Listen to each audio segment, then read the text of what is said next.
யாக்கோபுக்கு ஒண்ணுமே புரியல. டேய் யாக்கோபு, உனக்கு புரியலையா? உனக்கு புரியலையா? டேய், என்னைக்கு உன்னை அம்மா உன்னை தூக்கி எறிஞ்சாலோ, என்னைக்கு அப்பா உன்னை துரத்துனாங்களோ, என்னைக்கு அண்ணன் உன்னை கொலை செய்ய தேடினானோ, இதை எல்லாத்தையும் அறிஞ்ச போது உறவுகளால் கைவிடப்பட்டாலும் உலகத்தால் கைவிடப்பட்டாலும் நீ தள்ளப்பட்டு வனாந்தரத்துல வந்து ஒரு கல்ல தலையணையா வச்சு நீ படுத்துட்டு இருக்கியே, இப்ப நான் உன்னை பார்த்து இறங்கலடா. எப்ப உலகத்தால உறவுகளால தள்ளப்பட்டு நீ ஒரு அடி கால் எடுத்து வனாந்தர வாழ்க்கையில வச்சியோ, அப்பவே பரலோகம் உனக்காக தேவ தூதர்களை இறங்க பண்ணி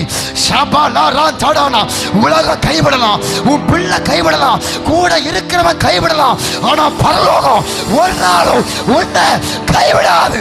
பரலோகம் ஒரு நாளும் உன்னை கைவிடாது. என் பரலோக தகப்பன் உன்னை கைவிடாதவர்.